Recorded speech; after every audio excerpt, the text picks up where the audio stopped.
Sometimes it can feel like men and women in relationships want entirely different things, like they're struggling to communicate and connect on the same level about the same set of priorities.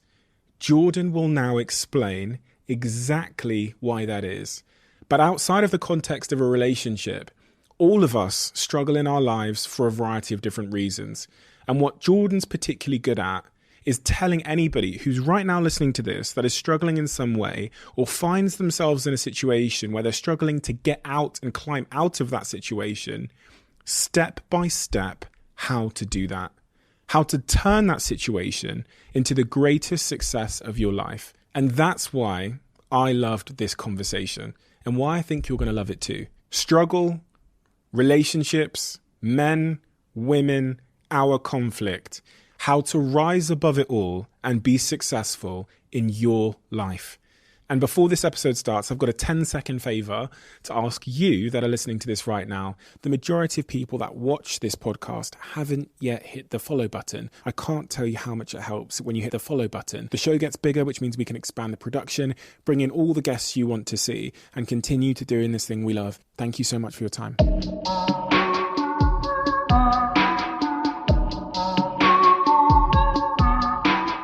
Jordan, we had a conversation before and it reached tens of millions of people. And as I went through the feedback and the comments of that conversation, I found one that really stood out to me. Someone said, I had just days of will left in my body. I felt like a failure. I hadn't reached the potential I knew I had in me. Despite effort, I couldn't become the person I was so desperate to become. And then I found Jordan. And his unfiltered words pulled me from my darkest moment just in time. Now my life is in my hands once again, and I've built a career and a life I'm proud of. So thank you, Jordan. We may never meet, but you've saved my life, and my children still have their father because of you. It is one hell of an impact that you've had on just that single person's life. How do you receive such incredible feedback from a stranger you've never met? Well, when you were reading that, it's obviously a very positive thing to hear, but my mind immediately went to why that's the case. See, I've been in the fortunate position of being able to synthesize and then communicate a century's worth of clinical research and experience gathered by very many extremely intelligent and careful people. And then on top of that, whatever I've managed to gather being reasonably educated in the broader sphere of the humanities and sciences, let's say. And the effect that this individual is attributing to me is a consequence of that, right? I've been successful because I've been a conduit of good ideas, and I have the ability to synthesize a lot of information and to communicate that to people in a way that's understandable. The person who made that comment, they were struggling for one reason or another. And one of the things you do with people who are struggling is you make the simple even simpler, because then they can get a toehold. Like if they're really barely able to move. I had one client, he had a hard life, man. He was like 85. He'd fallen off a ladder and broken his neck, and they had permanently fused it. So he was basically like this. He could hardly move. He was so depressed. He literally couldn't get out of bed. It was awful. And he was in chronic pain because of his broken neck. And so, the first thing I did with him was get him to sit up for like 30 seconds. That was it. That's where he had to start, and after I worked with him when he was in the hospital. After 2 weeks, he was walking down the hall and able to sit up and read for, 5 or 6 minutes. And he got out of the hospital. He went home. But he had to start with the simplest possible steps. And hey, man, this is the definition of humility in some ways, is that you start progressing where you can start. I think about this a lot because there's a lot of people that are objectively or subjectively down and out in their lives. That's how they feel. And it's often too intimidating to present them with the idea of climbing Mount Everest today, a proverbial Mount Everest. Like, just pick yourself up and go to the gym and work out, eat healthy, right? And that... no, that's not going to happen. It's like putting them at the foot of Mount Everest, but the small commitments we keep to ourselves are often really undervalued because they seem so trivial. Like you saying that's the casual contempt. That's another aspect of that. Well, one of the really difficult things to learn when you're down and out is how far you're down, because it's humiliating. You know, I was ill recently, and when I started to recover, I couldn't really button my shirts. I had to learn to do that again. I'd forgotten how to put my hands on keyboard. I didn't know where to put my hands. I had to learn to type again. Now, I hadn't lost all the knowledge, and it came back quite quickly. And the reason I'm saying that is because one of the impediments to people who've really taken a blow in their life is that things have fallen apart around them so badly that where they have to start is humiliating even to consider. The rule, it's a pretty straightforward rule when you want to get back on your feet. And the rule is you have to make the task small enough so that you'll do it, no matter how small that is. You know, and that can, and I've worked with people. I mean, one of the things I've become well known for is my advice to start by cleaning up your room. But I had plenty of clients who couldn't go home and clean up their room. They hadn't cleaned up their room for like 20 years for all sorts of reasons. Maybe because every time they did try to do anything positive in their family, no matter what it was, they were immediately punished and undermined. And so if they even went home and dared to start cleaning up the room, they'd face resistance within the family that was just a manifestation of the 50,000 times they'd been discouraged in the past, but also a move that would upset the insanity that characterized the pattern of familial interactions. And so actually, if they even made a move to clean up their room, what they were doing simultaneously was confronting the dragon in the family that had made every single person in that household insane for like 5 generations, right? So it looks simple. It's not bloody simple. And so in a situation like that, you cut it down so that maybe the first thing they do is clean up, like maybe they look inside one drawer and see the mess that's there and just look at it for a minute and think about how they might reorganize it if they were going to. When people are very down and out and they decide to make a move forward, in some ways they're facing the whole panoply of problems that confront them in the guise of that single problem, right? It's all lurking behind it, right? It's like, you know, they see the tip of a reptile's tail outside a gigantic closet, let's say, and they look and they think, well, that's just the tip of a tail. What harm can it do me? But it's connected to the whole damn beast. And the advantage to that is that if you make that first step forward, you're actually advancing in the face of all that opposition. The disadvantage is that the first task seems so small that you literally have to be on your knees to be humble enough to lower yourself to take that first step. You know, God, is that all I can do? I'm so useless. You might even be more useless than that because you might fail at it. I had lots of clients who would come back, you know, we'd make a deal that they would do something simple. I remember one client, this is such a comical story in a terrible, dark way. You know, he was an overgrown infant and he was 30. He was still living at home in his messy, you know, high school room under the thumb of his mother, conveniently for him, because then he never had to do anything.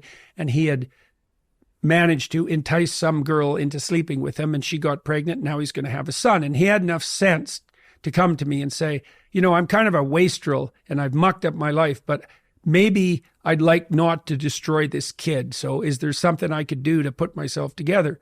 So, you know, we talked that through. We negotiated, which is what you do with a client if you're sensible. You know, you lay out the problem first. Okay, what the hell's wrong with you, do you think? You have to listen and listen and listen while the person unfolds everything that might be wrong. They put all their cards on the table. And then you sort through them and you think, well, some of that, even they'll figure this out themselves. Some of that's not really the central issue. And so you imagine they lay all the cards on the table and then you kind of get rid of 90% of them. It's a symptom. Yeah. It doesn't really bother me now that I've talked about it. That doesn't seem key. I think I'm really done with that. That isn't interesting to me, but they'll still have to lay it all out. And then you focus on the problem. And then the next thing you think is ask them is something, this is great general problem solving strategy, is okay, if this could be better, as far as you're concerned, what would better look like? And then they have to lay their cards on the table about that. So you do the same thing. And now you have the diagnosis. That's the problem statement. And now you have a hypothetical cure, let's say. And now you need a strategy, right? And that would be the steps in between the problem and the final destination. And then you break down the steps until you find a step that the person will take. And you have to do that experimentally. So the first step for him was to vacuum the carpet in his room. And so this is literally what he did. He brought the vacuum. It was a stand-up vacuum. He brought that into his room, but he only got it to the threshold. And then he left it 45 degrees across the door, leaning, and he walked over it for a whole week. And so then he had to come back and tell me, and he was embarrassed. He said, I got the vacuum cleaner just to the doorway and I left it there. And then instead of bringing it into my bedroom, I just, I put an obstacle in my own path and stepped over it for a whole week. It's a very humiliating thing because he knew that his life was on the line. And he knew that his son's life was on the line. And he knew that he was one useless bastard for not being able to bring that vacuum cleaner into the room, but the proper interpretation of that in part is, well, you got the bloody thing out of the closet, didn't you? So what we did was renegotiate. This is called collaborative empiricism. It's a behavioral approach for clinicians. And the collaboration is, well, as I said, what's the problem? Diagnosis. What's the potential solution? The person has to be on board with all this, right? I mean, they have to be the people who decide that's the problem. You can't enforce that on them. They have to discover it for themselves. And the same with the solution. And the same with the strategies. It's like, I don't know what's right for you. I'll listen. We can jointly explore what might be the right vision for you. And then we can break that down into a strategy, but you have to be on board with the strategy. You have to feel that this is right for you. It's absolutely 100% crucial that it's voluntary. And then we'll say, okay, well, maybe this is a solution. Why don't you go implement it? Come back next week after having attempted this. Let's see how it went.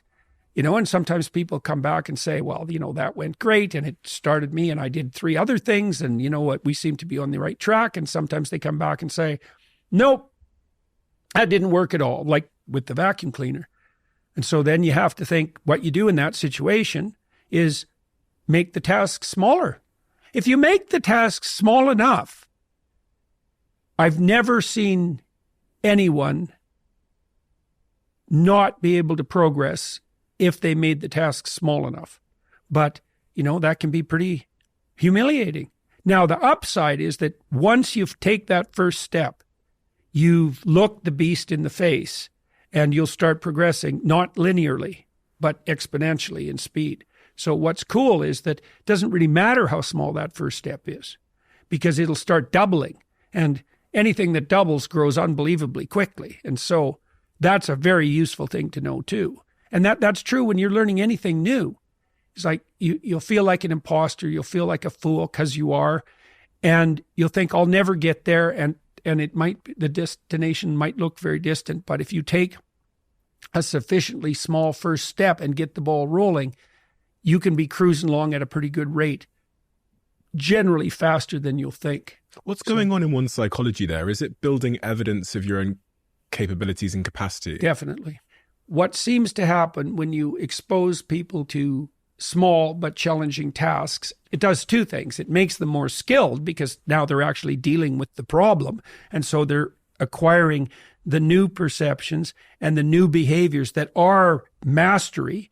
So they're actually expanding their domain of conceptual structures and actions. That's both conception and skill. But at the same time, they're seeing themselves as the actors that can change the direction of their life. for example, when you do exposure therapy with people who have phobias, agoraphobia is probably the best example.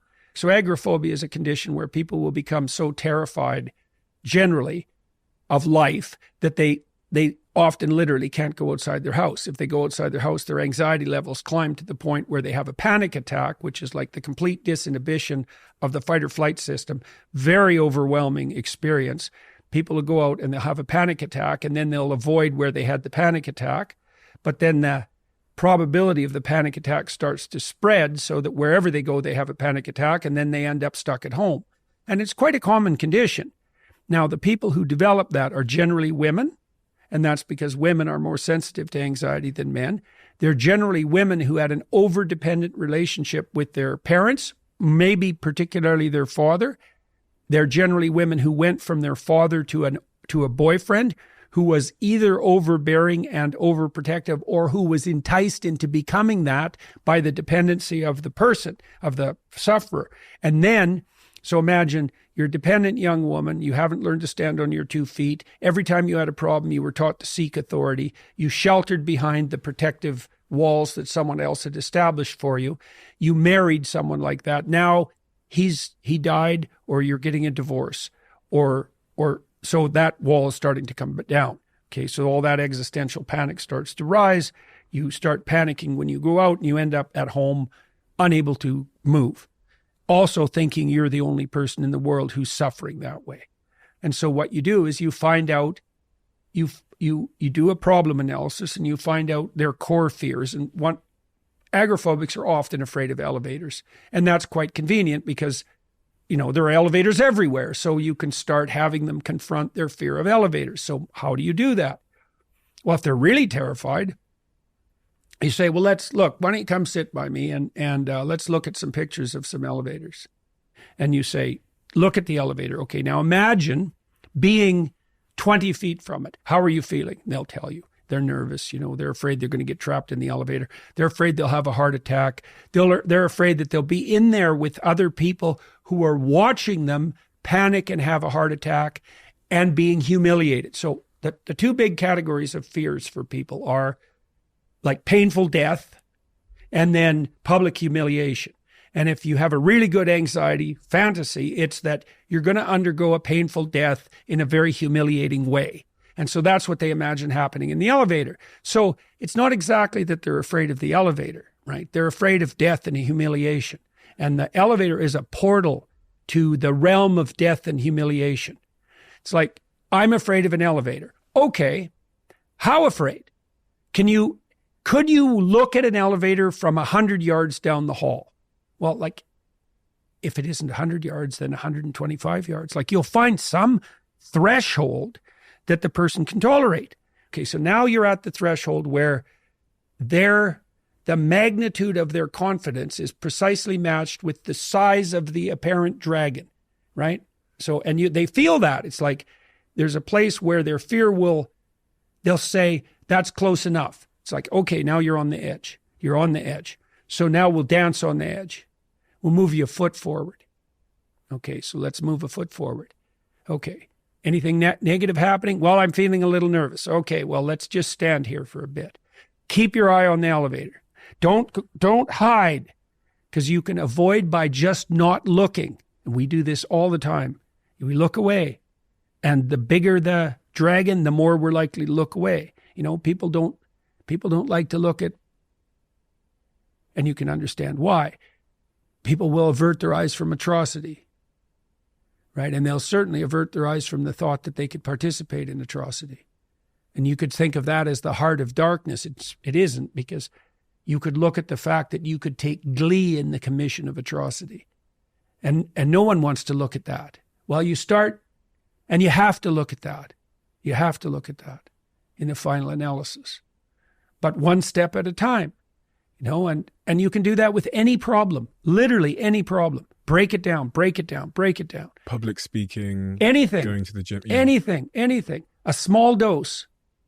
A small dose. And it's so fun to do this with people. It's the same thing you do when you're encouraging your young child. And that's a primary source of gratification for human beings, is putting someone on the edge and encouraging them. And so you do that as a clinician. So I loved being a clinician because, people say, well, how can you, how do you tolerate listening to people's problems? Well, first of all, they're not your problems. You have to understand that. Because if they're your problems, you're stealing that person's problems from them. Because you could come to me, especially people who are, very unsophisticated. They can come and talk to somebody like a well-experienced clinician, someone whose breadth of knowledge exceeds theirs by a substantial margin. And that person can just give them advice. But then they go act out that advice, and then that's not them. They have to come to it themselves. This brings me to a point about trying to help people in your life, because we all have people in our lives that are struggling in some way, and our knee-jerk response is to get in there and solve the problem. Yeah, this is a problem that men often have when they're dealing with women. Yeah. They leap to the problem solution phase. And they also do that in some ways to avoid, and this is what annoys women, because what the women want, and they don't even know this, but this is what the women want. Women are more sensitive to threat than men. Okay, so they're looking for predators. Now, predation detection it's an intuition. Anxiety is an intuition. Something's wrong. Okay, what? Well, then you guess, right? So imagine the threat system has sort of got something in its sights, but it's a sense that something's not right. But it's not fully fleshed out, the picture, because serpents are camouflaged, right? So the threat is hidden. Well, what the woman wants is to lay out all the things that might be wrong. Okay, well, the guy doesn't want that because, first of all, maybe your wife is upset about something in relationship to your children, and she doesn't know what it is. So now she has to go through everything she thinks that might be wrong. Well, even for you to listen, that's going to be rough because some of those things are going to be about you. And so you just have to shut up and you have to let her put her cards on the table. Understanding. Now, she has to do it in good faith, right? She can't be using that opportunity to skewer you. And so these things are tricky to manage, but you want to listen to her, lay all the cards on the table. Now, the advantage to that is now you know where all the hidden snakes are. Now, if you do that, what you'll find out, and so will she, is that most of the things that she's worried about, she's not actually worried about. She won't know that until she lays them out on the table and can see them. And then both of you can triangulate to the actual problem, and then you can negotiate a solution and offer help. But if you jump right to help, the reason you can't do that is because you probably have the problem wrong. So then back to your question about helping. One of the most effective things you can do to help people is to listen. And there are technologies of listening. And so the first one is, don't assume that either you or the person who's talking knows what the problem is. It's so hard. Once you have the problem specified, you've solved like 95% of the problem. That diagnostic move is really hard. Are we sure we're addressing the most crucial issue? You have to have your sights focused right on the center point of the cross, right? Like in a gun sight. It's like, are we aiming at the right target? And then you can start negotiating problem solution. And but you can develop the patience to do that once you understand that initial act of listening is in itself the most helpful thing you can do. Just listen. And then how do you listen? Okay, so if I'm listening to you, there'll be times when what you're saying doesn't make sense. And so then I'll just say, well, you're saying this now, but you said this 5 minutes ago. And if you listen a lot, you can learn to track conversations across a very long span of time. And that's quite fun. You said this, but then you said this, and they seem contradictory to me. You're not accusing the person. You're saying, I see an inconsistency in the way you're formulating the problem. And they'll sort of startle a little bit and then try to rectify that. They'll check you out to see if you're insulting them or trying to play a game of moral superiority first.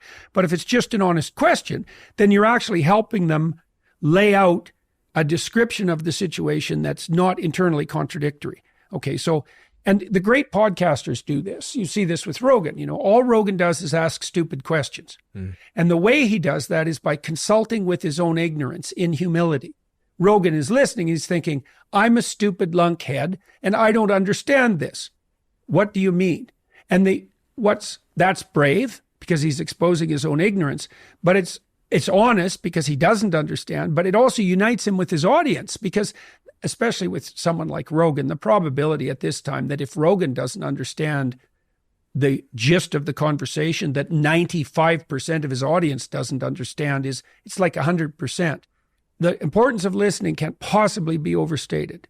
Listen, ask questions until you understand. And by doing that, you also help the other person clarify the situation. It is so hard to do. And I think we have to just pause at that step because it is, as you said like that's 95% of the challenge. Mm-hmm. It is so hard to do in relationships, in work. I've sat literally at this table with a colleague of mine about a year ago, and she was telling me, she works in one of my companies. She was telling me that she's unhappy in her role. Mm-hmm.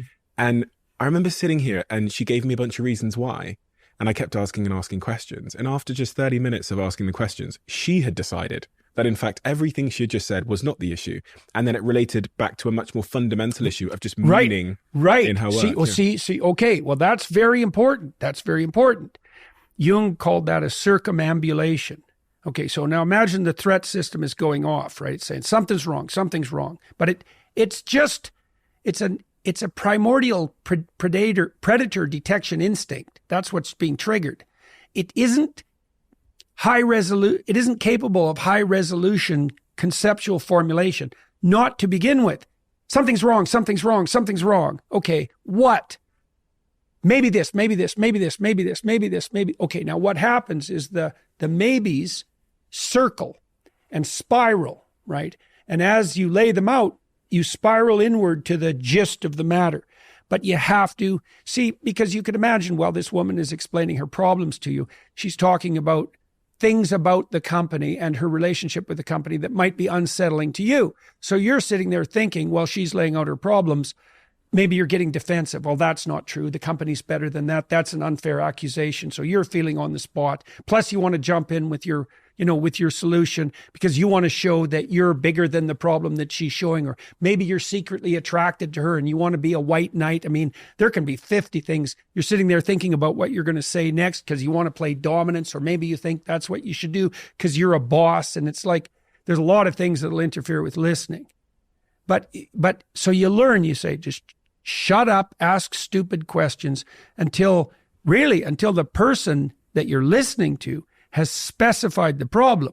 Now, if you're very fortunate, both of you will converge on that and it'll just become clear. Think, you pointed this out. This is what that's really all about. Now, the person may be discovering too that they were resistant to that conclusion. Because the fundamental threat is more key to their self-esteem to their conception of themselves than allowed them to be comfortable before they get to the actual point, which is where they're going to be most vulnerable. They're going to throw out a bunch of screen concerns just to see if you can be trusted with something that will reveal their vulnerability. And they're even doing that to themselves. It's like, dare I tell the truth about this situation? Because I've betrayed myself before, so maybe not. You're so right. They test you on the way to the truth to see how you'll respond. Yes, and they're testing themselves too. Yeah. And you can facilitate that. See, if you facilitate that by calm listening, then you're modeling the fact that whatever the hell they have as a problem isn't so terrifying that you have to avoid it and run away. Yeah. Right. It's so interesting what was actually revealed, because this person that works in one of my marketing teams in a different company where there's a CEO said to me, it's the work they were doing that was causing them the unease, and that's the reason they wanted to leave, etc. And I asked them the question after about 30 minutes, when was the time you were most happy in the business? Mm-hmm. They revealed to me that the time they were most happy was when they were with me overseas at the very beginning. And what that really revealed at its essence was there'd been a change in the proximity to me and the real meaning of the work. Mm-hmm. And they now felt like they were doing trivial things. Their happiest time was when they were right next to me doing the most important stuff. Right. So the most difficult problems. They were solving the most difficult problems. When they were most challenged, and they were. So really, the fix wasn't what they thought it was. The fix, and they're now, they actually texted me. I sent them a message to one of my team members last night saying, I want to keep their identity. So let's say they were with me in Canada. they text me when they were most happy. They text me last night saying, I feel like Canada Jenny again. Right. And all the adjustment that had to be made was getting them back close to bigger challenges. Right. So they wanted to be closer to the front line, as it turned out. When Freud first developed psychotherapy, he developed this technique of free association. Okay, so all free association is, and this is why Freud put people on the couch and sat behind them. See, if I'm face to face with you and I'm laying out the problem space, just what you're signaling to me by your face might stop me from fully revealing the truth, because maybe you'll raise an eyebrow, or there'll be a micro expression of disgust or contempt, or you'll look away, or because I'm going to be evaluating you to see how you're reacting morally to my revelations. So Freud just hid himself. He said, and I don't think that's strictly necessary, but it's a very wise intuition, and you can imagine how it would be helpful. So now I think the counter to that is you can signal to someone who you're talking to, like, open reception of the message they're receiving, right? It's just that, and kids love this, right? One of the things kids are doing all the time is testing you to see if you're paying attention, and they will modify their behavior in any way imaginable to get attention. It's because there's no difference between attention and love, by the way. Like, there's no difference. And so I don't think you have to hide yourself from your client, but that's why Freud did it. Now, what Freud noticed, and the psychoanalysts noticed, is that if you let people free associate, the topics that they picked would be linked to one another. That reminds me of this. That reminds me of this. That reminds me of this. Now, obviously, because people aren't just emitting random noises, there's a reason the things they're revealing are linked. There's some implicit similarity that they're striving toward. Now, often what will happen if you listen to your wife, for example, she's laying out a bunch of problems and it'll spiral. It'll remind her of something. This happened with Freud. If you got to the gist of it, it would remind people of something that happened to them much earlier in their life, and often something that was traumatic. So a trauma is a problem you encounter in your life that's quite deep, so that it unsettles you, that you do not resolve. So it's like, imagine that in your bedroom, there were holes that you could fall through into trouble. And so you want to make a map of where all the holes are so that you can walk through the landscape without falling into the pit. Now, it'd be better if you just fixed the holes, but at least you have the landscape mapped out. Well, a trauma is a hole that hasn't been filled in. And so maybe if you had a trauma when you were 4, you hit a wall and you couldn't resolve the trauma, that's no different than not maturing in relationship to that problem.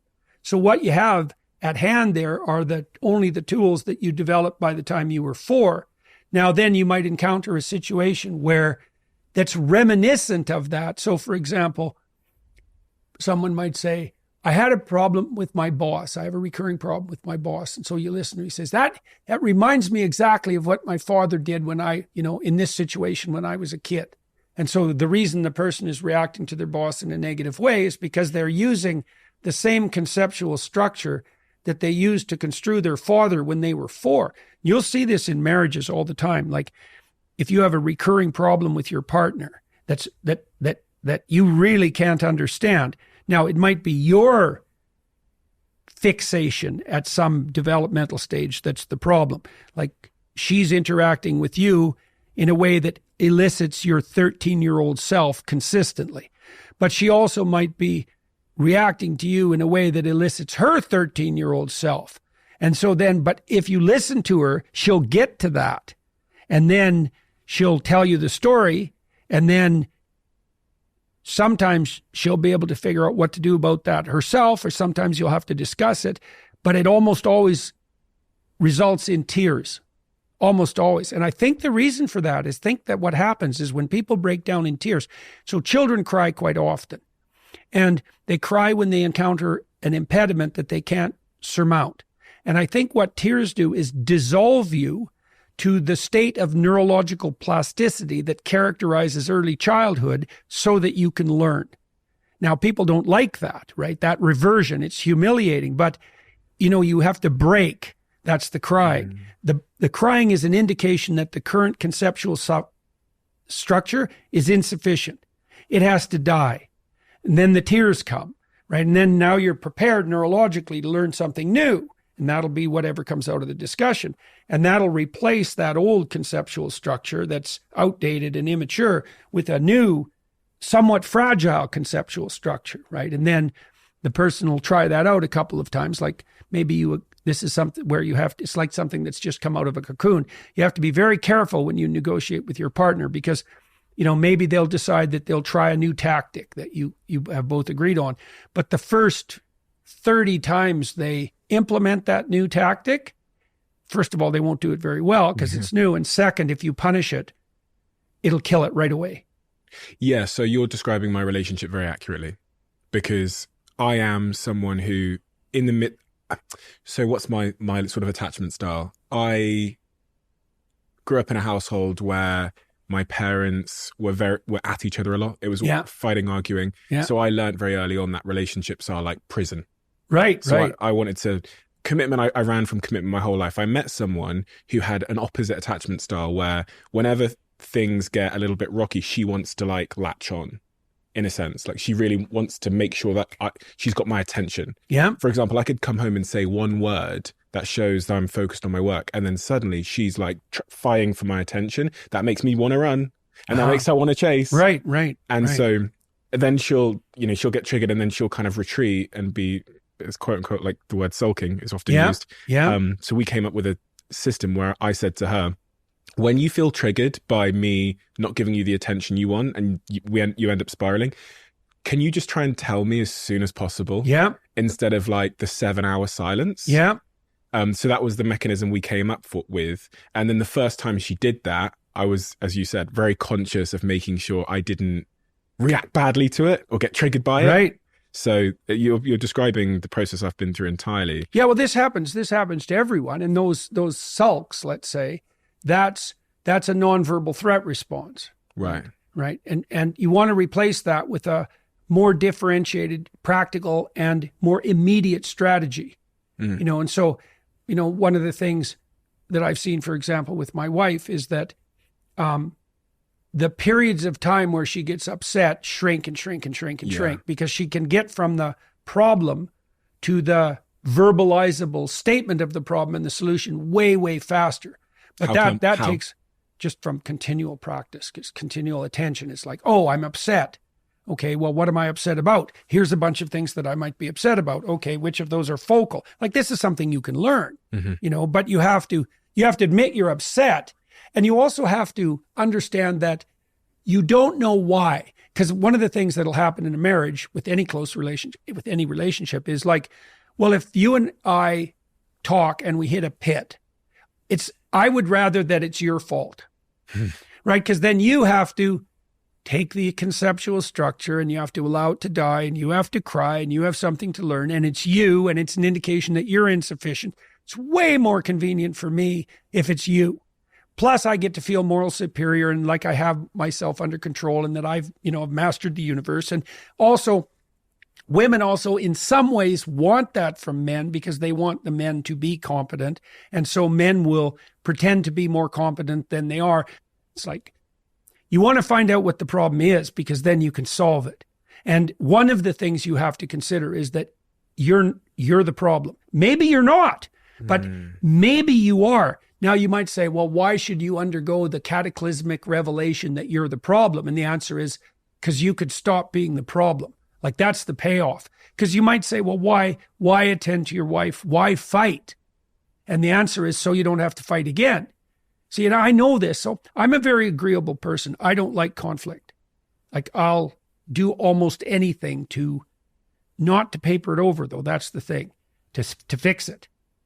But the reason that I'll engage in conflict is because I know, it isn't a theory. I know that conflict delayed is conflict multiplied. And so if I do have a problem with someone, I want to note it, get it on the table, fight it through to the bloody bottom, fix it, and move on. And there's that's a lot of emotional stress and complex reconceptualization and retooling.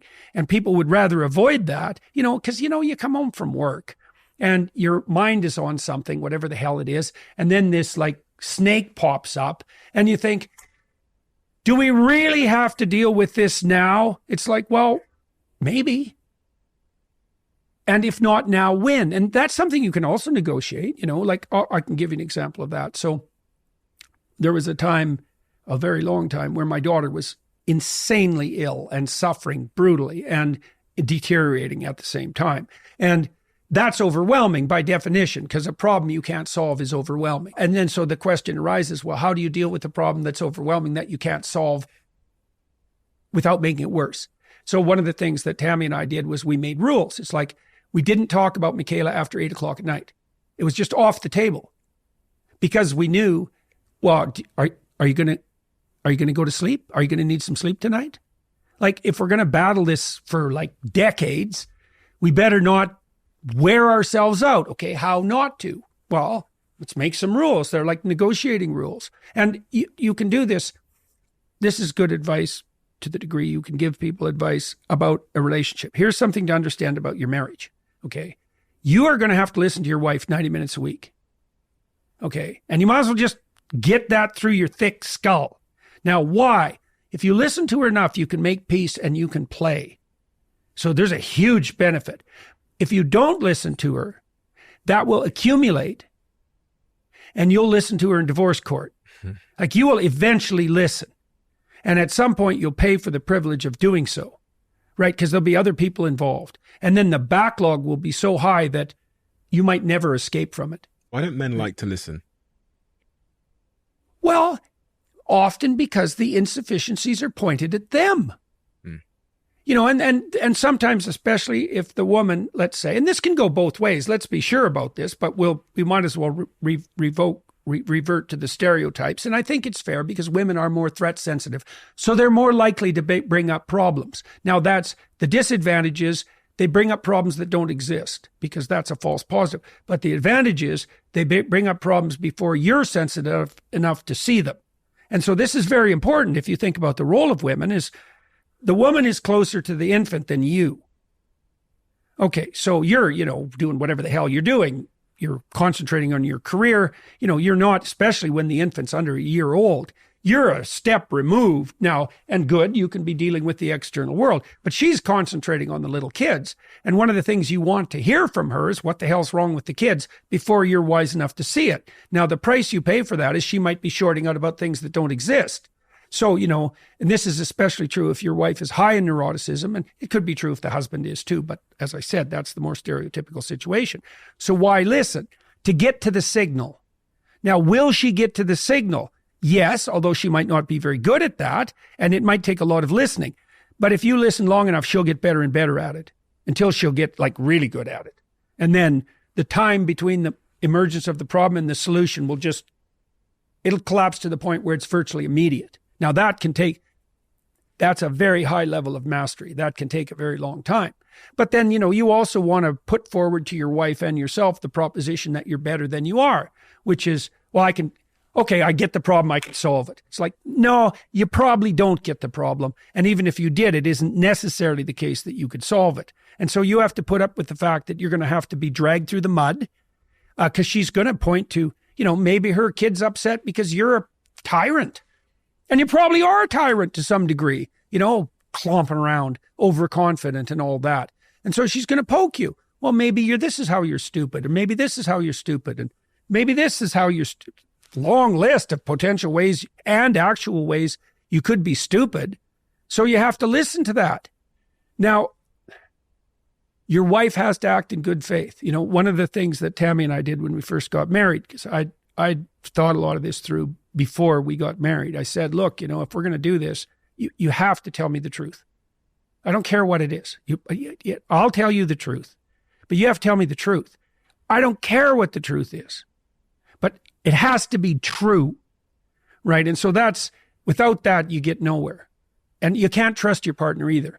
And so your partner has to be all in. That's why you have a marriage vow. Because the marriage vow is basically this. This is the vow. No matter what you tell me, I won't run away. And that's a bitch of a vow, man. Because when someone unveils their whole heart, they unveil themselves all the way down to hell. It's not pleasant. It's awful.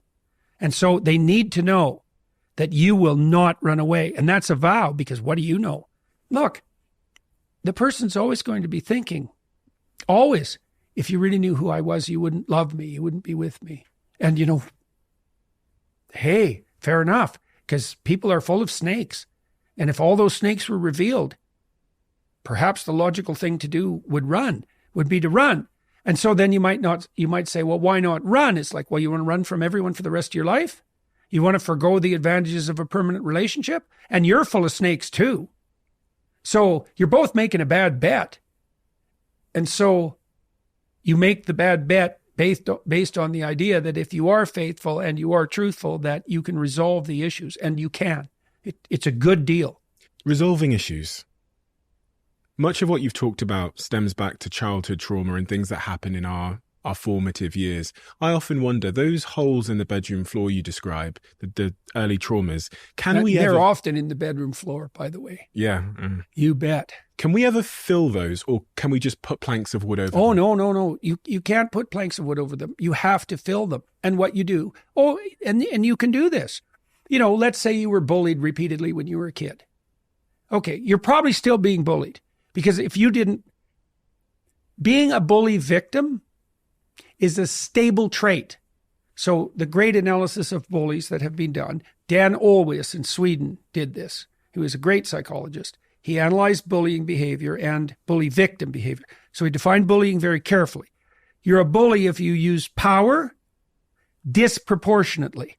So like if I'm 12 and I'm picking on someone my own size, I'm not a bully, right? Because the risk to me is commensurate to the risk to them.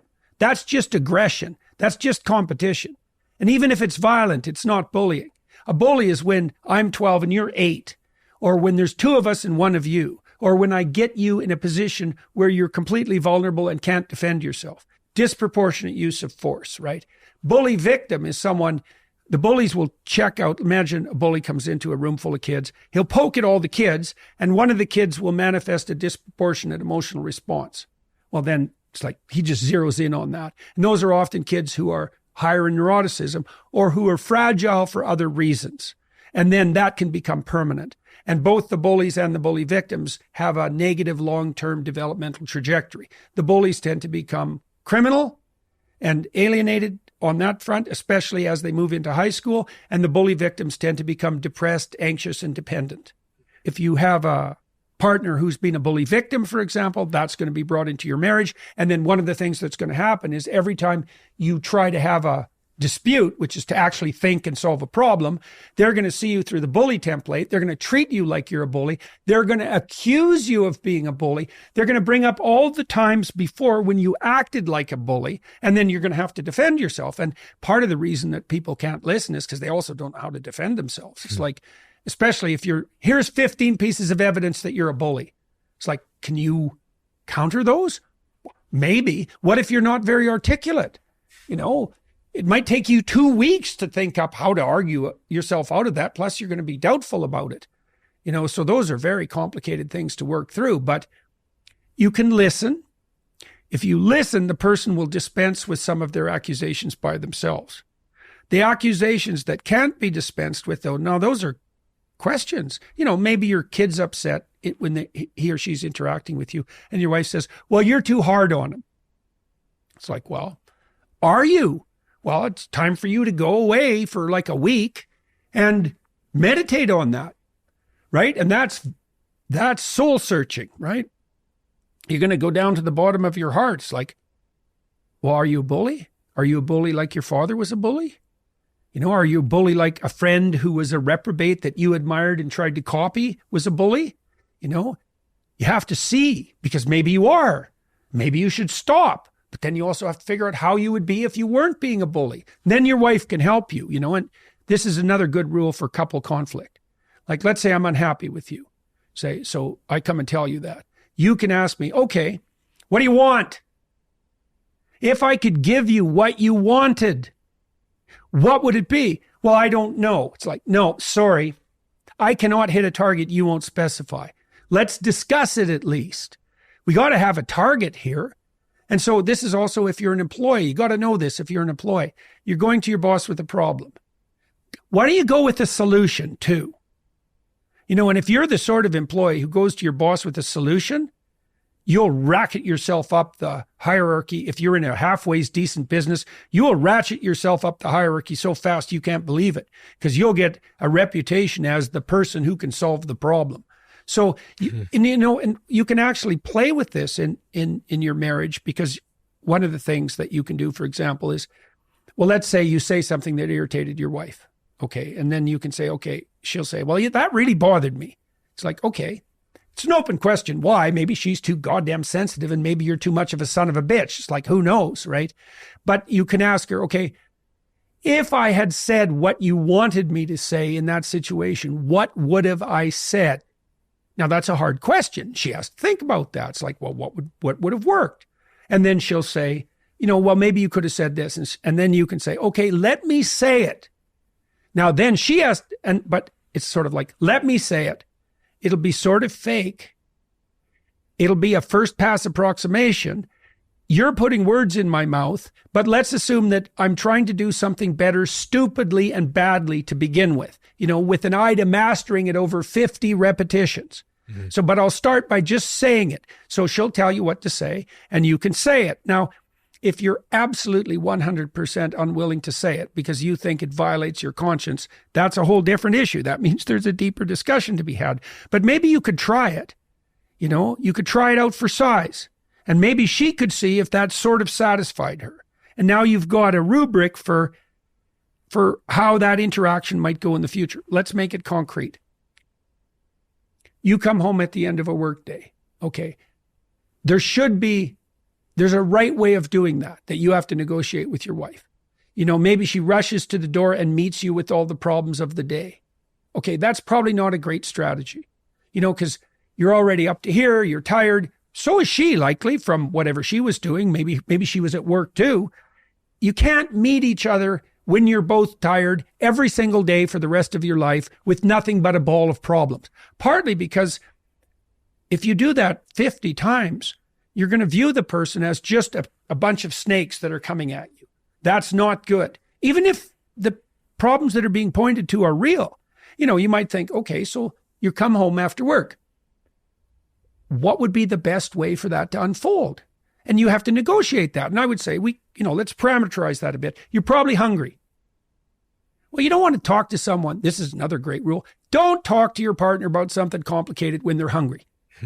It's not going to work. So maybe you come home, you have something to eat, you kick off your shoes, maybe you take 10 minutes for yourself, and then you can talk. But you want to get that right. Or maybe you come home, you meet each other at the door, she gives you a hug, you have something to eat, you relax for a minute, maybe you have a shower, but then you've already negotiated about when you're going to have a conversation, and you're going to be prepared for it. Now, people do this in the business. You don't just randomly discuss a bunch of problems at your business if it's running reasonably well. You have a meeting, it's parameterized. You kind of have an agenda. You have to do that at home. You have your home is also a small business, and it has to be run like that. And you have to spend 90 minutes, at least 90 minutes a week with your wife, just running the damn business. And I can tell you, if you don't do that, you'll never get to the play, ever. Because maybe you'll be romantically interested in each other and you want to spend some time together, but there's a bunch of problems brewing, and your wife will definitely this will absolutely happen, is that when you're trying to be interested in each other, these things will come into her mind and distract her, and she'll bring them up. And then you'll get pissed off because it's like, well, we're supposed to be having fun at the moment. We're supposed to be attending to each other. Why are you bringing that up? And the answer is, well, we're together and these are problems. We haven't set aside time to deal with them. The reason you should listen to your wife is because if you listen to her enough, she'll tell you what's wrong and what she wants. And then you can fix what's wrong and you can give her what she wants. In your practice, have you ever encountered those holes in the bedroom, those childhood traumas that you realized at some point when you stared into the patient's eyes, they could never solve? Yes. Yes. Yeah. A bottomless abyss. Yeah. It's awful. Yeah, I was in situations where, I'd get to the bottom of it. I thought. And then it was like Dante's Inferno, for everyone who is listening, you should read that book. Dante's Inferno is a topography of hell. So underneath every problem is layers of problems, right? Right to the bottom. For Dante, the worst problem was betrayal. Right? And the reason betrayal is the worst problem is, like, if you and I want to have a relationship, we have to trust each other. And betrayal is the violation of the trust upon which relationships are predicated. So it blows apart everything. So the lowest level of hell for Dante, the bottom of hell, was filled with betrayers. And that's right. That's childhood sexual abuse. Like, it's the ultimate betrayal, right? A child sexual predator is someone who takes the role of guardian to be the wolf, right? It's the worst form of betrayal. And so it just devastates children, and because they're actually faced with the problem of malevolence at a very early age. And what the hell? It's like, you're 4 and now you see the bottom of hell. Well, that's trauma. And the way you treat that, by the way, is you walk people through a topography of hell. That's what you do. And you can do that. Well, let's say you were abused when you were a kid. Okay, so what's your problem? Well, your problem is you've seen into the heart of darkness. That's your problem. And just blew you into pieces. Could people really be like that? Is that my father? Right? Is that my uncle? How could he do that? Well, you're gazing into the face of malevolence itself. You have to develop a philosophy of good and evil. It's a religious philosophy, essentially, because a philosophy of good and evil is a religious philosophy. Those are the same thing. You have to develop a philosophy of evil, and then you have to understand how you combat that. And that's very complicated. How do you combat evil? With truth, with love, with beauty. You have to start to embody that. Or maybe it's even worse. You're traumatized because you did something like brutal, seriously brutal, and maybe you enjoyed it.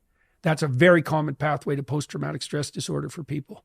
And post-traumatic stress disorder occurs when you have a very large hole that, gapes large enough to swallow virtually everything that hasn't been fixed or papered over.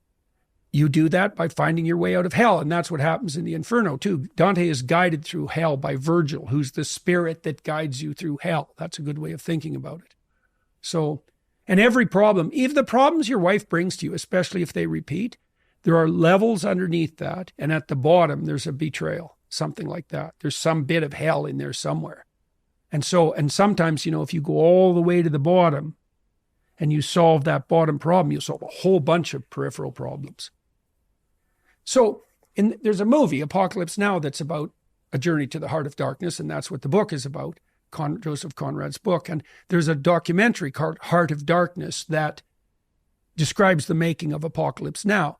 And the people who made Apocalypse Now, which was a movie about a journey to the heart of darkness, it had an effect on them while they were making the movie. And all of the people that were acting in the movie and directing it, producing it, financing, all went on a journey to the heart of darkness inside. And it virtually killed them. One of them had a heart attack. One of them went completely broke. Like, they just had a catastrophe when they were making this movie. They fell into its archetypal clutches. Heart of Darkness is the name of the documentary. It's fascinating. Have you been on that journey yourself? Yeah. Sort of, I would say in some ways permanently. When I was 20, something like that, 20, I started studying atrocity, right? And so I've always been interested in the Holocaust, Auschwitz in particular, but it's a very particular interest.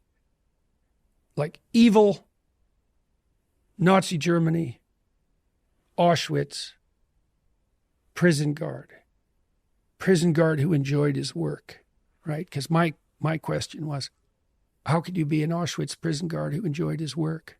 Now, one answer is, well, you're just like a demon from another planet who's so unlike me that I don't even have to worry about it. And that's a very convenient answer, but it's not true.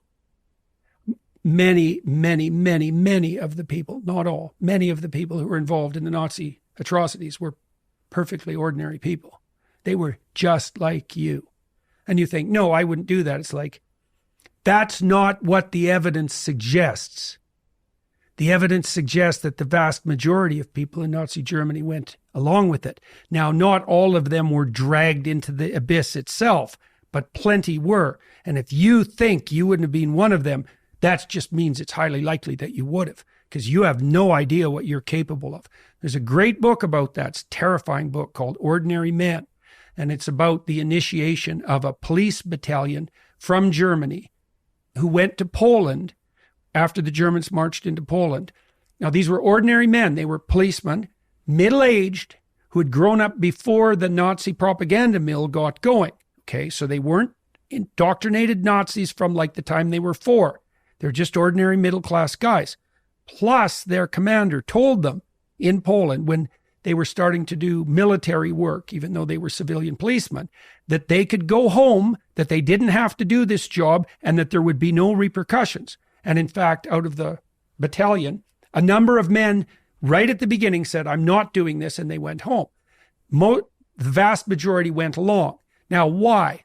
Okay, so now these policemen are in Poland, and they've been told a story, which is that, Germany's at war, and the reason for that is that evil Jews have conspired up a conspiracy, and they've united the Western world against us, and they're a fifth column within the country, and your patriotic duty is to root them out now that we're in Poland, and you're saving the fatherland, and there's going to be dirty work associated with it, and do you really want to leave all that to your compatriots, your companions, your guys?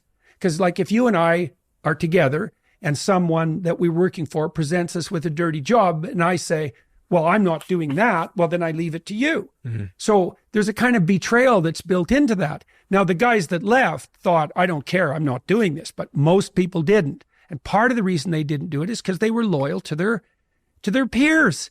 By the end of this, which took months, these guys were taking naked pregnant women out into the middle of fields and shooting them in the back of the head. And becoming violently ill because of doing so, and tearing themselves into shreds internally, like sick at heart, but doing it. And it's a terrible thing to look at. And I started looking at that it's 40 years ago now. It was shocking. And so what did I discover? Well, I discovered a lot of things. I discovered that the road to totalitarian hell and atrocity is paved with lies. Lies are the pathway to hell, really, practically and metaphysically. And so one of the things I decided, and this was in 1985, was that I was going to stop lying. What does that mean practically? Lies ruin your life. So you will not accept a white lie? You won't cast... Well, look, a white lie is better than a black lie. But look, if you're really telling the truth, you're serving truth at every level of analysis simultaneously. That's right. So if my words are landing properly, they're going to be the words that work right now and tomorrow and a week from now and a month from now. And they're going to work for me and they're going to work for you. So a true statement has levels of application. And a white lie is a statement that's true at one level and false at another. Now, you might not be able to, maybe you don't have the wherewithal at that moment to come up with the statement that satisfies all the truth conditions at every level. And so you default to the best you can manage. Your wife says, do I look fat in this dress? Or maybe she says, how do I look in this dress? And you think you don't like that dress. And, the easy thing to do is to say, well, I love it, dear, whatever you want. Or, of course not. But that's a white lie. But that's not the optimal answer.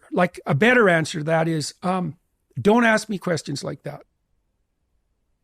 And then you can have a discussion about it. See, the thing is, I bought a lot of clothes for my wife. I like clothes shopping for my wife. And I tell her how I think she looks. And the advantage to that is that if I tell her that she looks good, she knows I mean it. Mm. Right? I'm not muddying up the water. And if I have to say something, it's not the number of times that I've told her that I'm not happy with the way she's presenting it, it's virtually never happens. She actually has extremely good taste. And so it's just an example. But if you're forced into a situation where you have to tell a white lie, there's snakes somewhere that you haven't dealt with. And maybe the best you can do, and that's Leonard Cohen, the poet, said, there's no decent place to stand in a massacre. You may have already compromised yourself to the point where in that situation, the best you can do is a lie.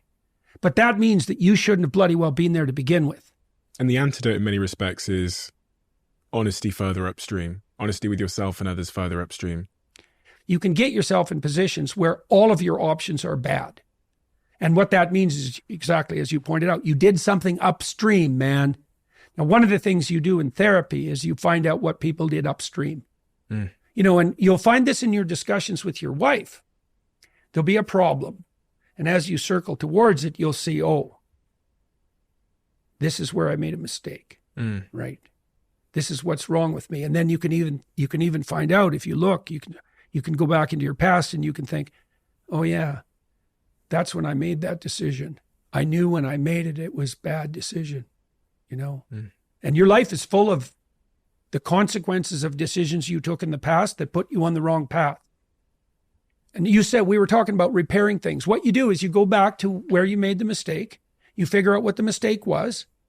You know, there's this cartoon trope that there's an angel on one shoulder and a devil on the other. Well, you come to a crossroad. That's also where you meet the devil. You go this way or that way. If you go the wrong direction, your life will be then the consequences of that bad choice. And then that will tangle you up. And then you'll suffer for it. Then you have to figure out, okay, what's the suffering? What's the problem? When did I make the bad choice? Which road should have I taken? That's how you fix a trauma. You replace the road you did take with the road you should have taken. And now you have a road forward. And once you have a road forward, the trauma is no longer traumatic because you have a road. Your brain brings up the past because you have not specified the proper road forward. You go back into the road you took that was the wrong road. You find out what the right road was. Now you've atoned, you've confessed, you've repented, and you have specified the proper pathway forward. And that's what you do when you negotiate a solution to a problem with your wife too. Here's what we're doing. Here's the problem. Here's what we did wrong. Here's what we'll try to do in the future. And if that new future map works, that past trauma will be rendered irrelevant. I was looking at our past conversation and I thought it would be interesting to see who the audience were, their demographic. And the age group were 20 to 40-year-olds, really 18 to 40-year-olds. My question to you is, in their lives, in that demographic's lives, what do you think the biggest challenge is? Because both your kids, Julian and Michaela, both fit into that category as well.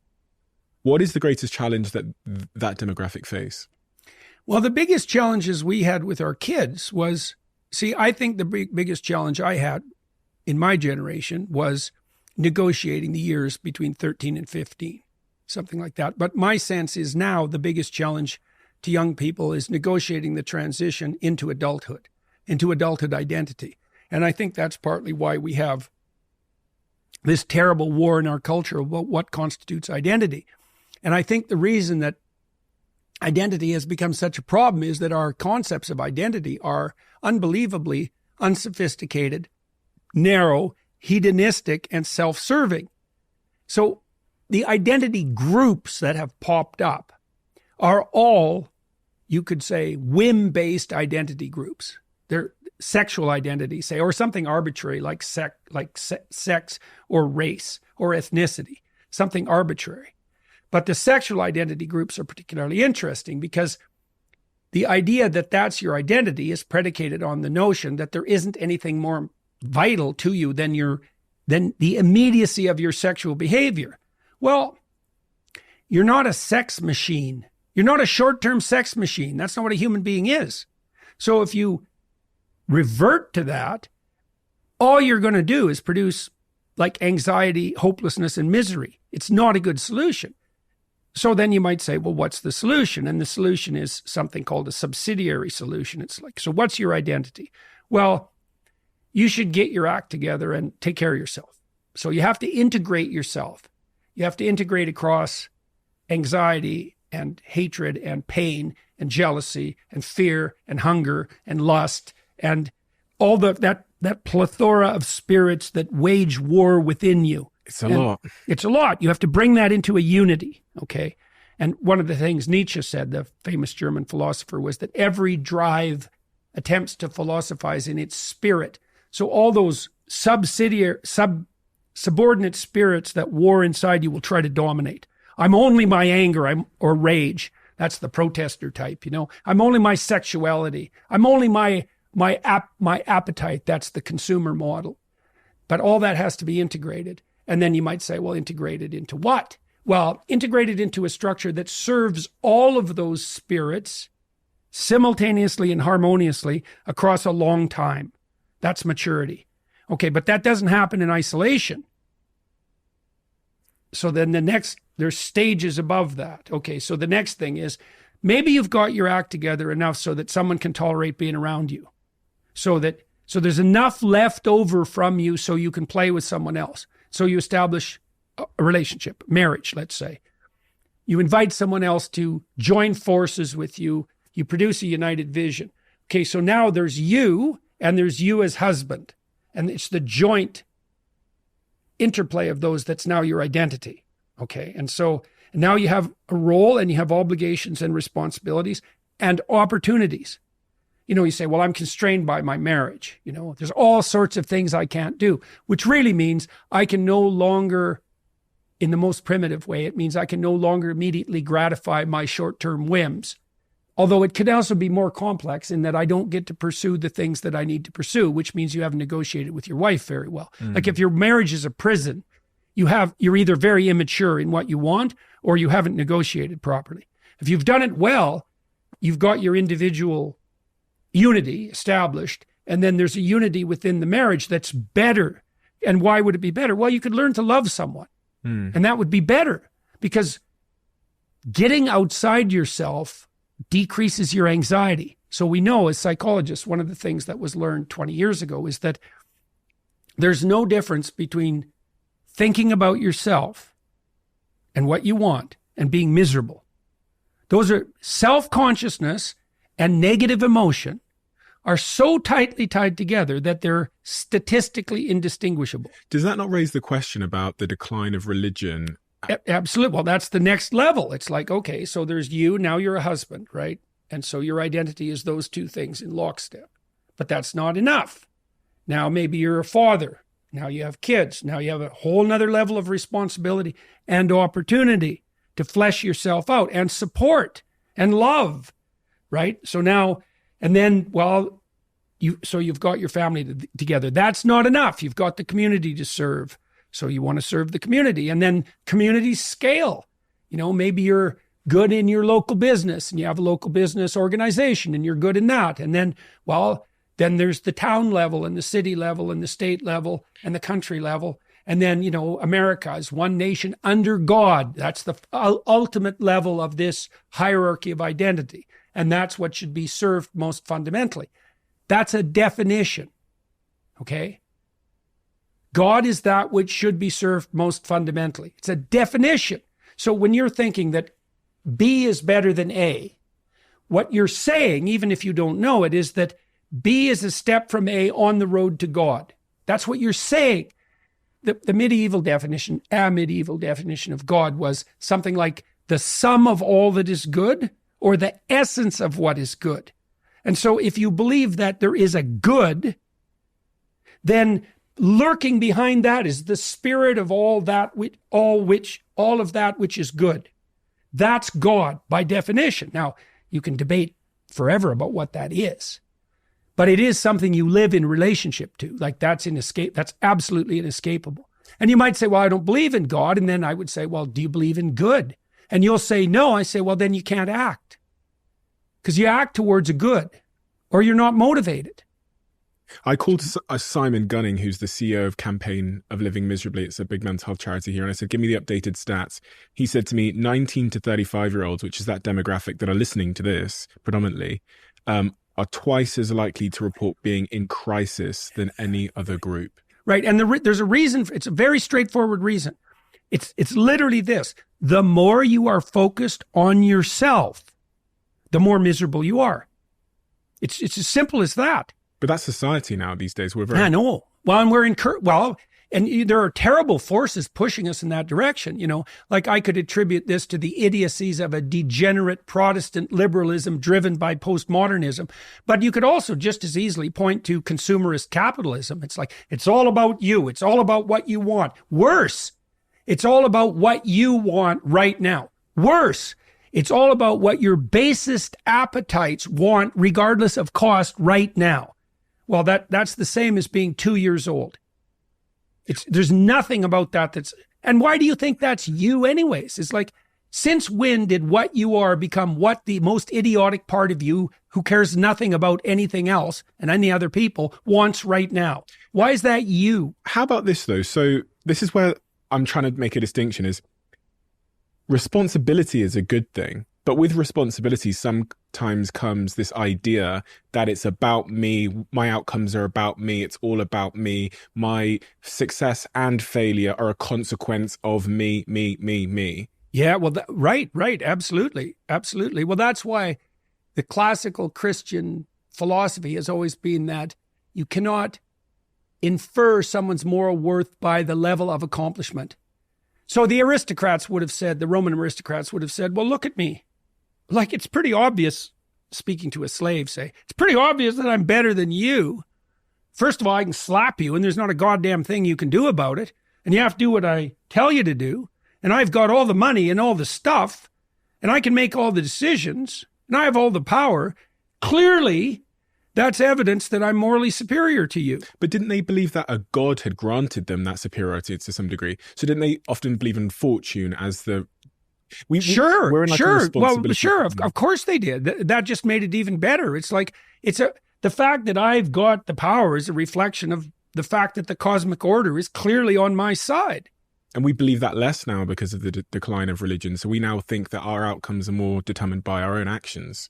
Yes, but lurking underneath that is there's a hidden God lurking underneath all that too. It's just that the God has become subjectivity. It's something like that. When God talks to Moses out of the depths of the burning bush, he says, I am what I am. And that's what every degenerate Protestant liberal says now. I am what I am. And they also say, and if you don't go along with it, the consequences for you are going to be pretty damn dismal. Use my pronouns, adopt my identity, play the game that the worst part of me insists on, or else. And it is a consequence. I said Protestant liberalism for a reason. Like, as we've moved away from God, we've moved into a radical subjectivity. Now, the problem with that is that a radical subjectivity, especially one of impulse, is unbelievably immature and counterproductive. It just doesn't work any more than a room full of 2-year-olds works. What's a better idea? This subsidiary structure. It's the adoption of voluntary responsibility. Way more complex identity. It's like, take on the load. Take someone in your life, make a permanent relationship, work it out, have some kids, serve your society at all these different levels, strive upward. What's up? Okay, here's the definition of up. A better solution unites more situations and people across broader spans of time.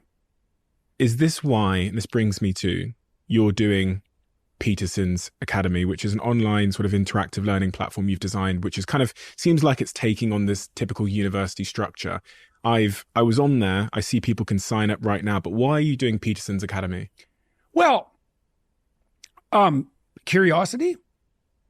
I'm curious about virtually everything. I started putting my lectures on YouTube because I was curious. What'll happen if I use this? So curiosity. But then the more deliberative answer is I'm in a very fortunate position because I can meet pretty much anyone I want to meet. And the people I want to meet are almost always interesting thinkers, let's say, or people who've done interesting things repeatedly in their lives. And so I can find those people, and some of them are very charismatic and they have lots to say, and I am providing them with a platform to say those things, and we can do it at extremely high quality and very, very low cost, and we can distribute that to everyone. And I am an educator. I'm a professor, or at least I was. I'm still a professor emeritus.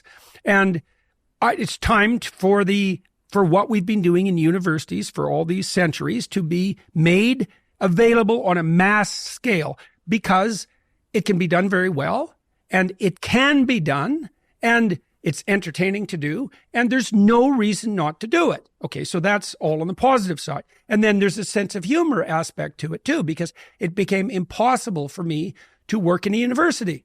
And so I thought, fine, I'll go build my own university. Because I thought maybe there's something arrogant about this. When the university came after me, there was part of me that thought, you think I need you. It's like, I don't think so. I think you need me. And if you don't want me around anymore, we'll see who needs who. Now, like I said, I was irritated and peeved, and maybe there's something arrogant about that, but let's reconfigure it. So here's one of the experiences I've had bringing these professors down to Miami. This is especially true with the professors from Cambridge and Oxford. Like some of these people, man, they're deadly. You're lucky to have a conversation with them. They've been thinking a long time. They're super smart. They're wise. They know their field. They're great communicators. These are stellar people. And their universities treat them terribly. No respect. They let their students walk all over them. They pay them abysmally. They treat them as if they're pawns of the administration. It's sickening. And so I invite them down to Miami, and we make them a good financial offer, and we treat them like people we're very pleased to have there, and that we hope they'll come back. And they have a really good time, and they deliver. And we say, look, they say, well, what function do you want this course to serve? Because maybe they're worried that there's a political agenda or something like that. And our rule is, we picked you for a reason. You know what we're doing. You tell us how to get the hell out of your way so that we can enable you to teach the course you've always dreamed of teaching. We will provide you with the audience you've always wanted, which will be people, because they have a live audience, and the live audience members we select are selected because they want to come and listen, which is what you want for students. And so we want to have the dream experience for the professor.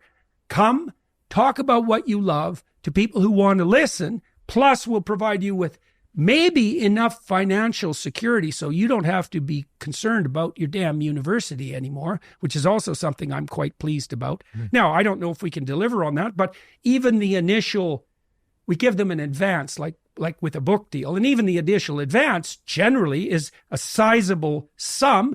It depends to some degree on their following, right? Because we do some economic calibration, but I would love to be in a position where I could take like the best 1,000 lecturers in the world, bring them onto Peterson Academy, give them financial independence, because that would be really amusing. And then to bring what they have to say to everyone for almost no cost. You've taken a first principle approach to trying to build a new university, bringing the best professors together, giving them the freedom, making sure they're not censored in any way, giving them the audience and the remuneration and appreciation they deserve. When does this university, Peterson Academy, launch? Early 2024. We already have 30 courses recorded, something like that. I'll put the link to the university in the description below on this episode, but also you can just search Peterson's University online and it comes up the first thing. We usually have a closing tradition on this podcast where the last guest leaves a question for the next guest in the diary. But I wanted to ask you my own question because it was quite pivotal to it was really informative, and the honesty you brought with it in our last conversation really changed my life in a number of ways. How?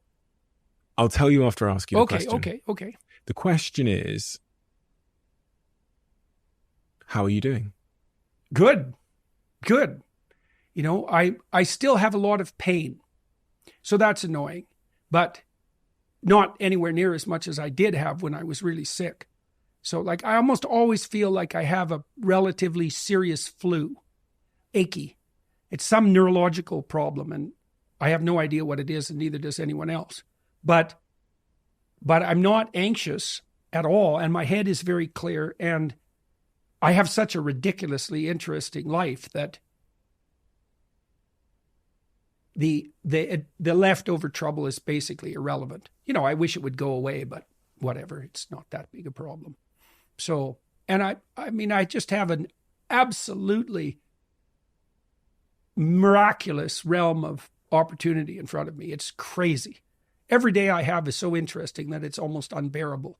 And I would tell people who are listening, you might want that for yourself, let's say. You might want to have that. And I can tell you, one way to increase the probability that things will unfold for you properly is to not lie. Just stop lying. Period.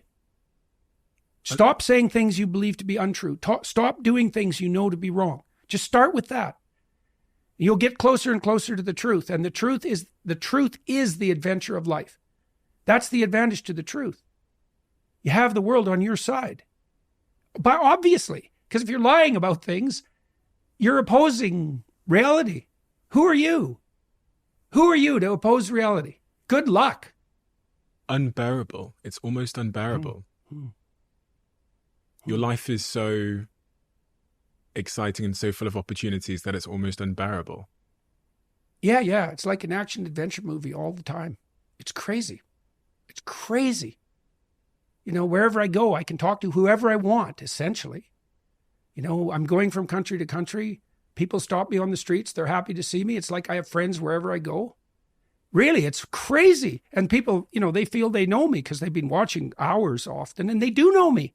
I don't know them, but they certainly approach me on good terms, and I just was in 9 different countries, and I have a team of people who set up meetings for me, like dinner meetings and so on in these countries. And they're always people, they're well-placed people in the political realm and the cultural realm. They're hyper interesting people. And, so I meet 30 people like that every second day in different countries all over the world.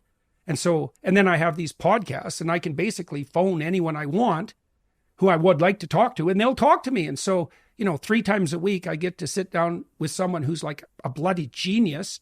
And for 90 minutes, they'll tell me a whole bunch of things I don't know. So that's superbly interesting. And my books are selling like mad, and I'm writing another one, which I'm really interested in. And yeah, it's great. It's ridiculously interesting. And I truly believe that people have that at hand. You have that at hand. That's there for you. Jordan, thank you. My pleasure. It's always good to talk with you. It's always good to talk with you too. And you've given me a gift, as you did last time, in so many ways. So thank you so much for making the decision, because I know you could be anywhere. So for you to come here, that honor and that decision is not lost on me. So it means a lot to me. Thank you so much for the work that you do. Yeah, well, I'll tell you, just so you know too, it's like there's a reason I'm here. I have a team because I do have a lot of requests. And when you have more requests than you can possibly fulfill, there's a certain pain in that, because the requests are almost always of some quality. So we triage, and we're looking for people whose podcasts have reach and who have been successful and who will conduct a straightforward and honest interview, and that will, that are aiming up and that won't play games. And there's a reason I'm here. And the reason I'm here is because of the work that you've done. So, right. It's no favor. I'm glad to be here, but I'm here because this is the right place to be right now. So congratulations on that. Thank you so much.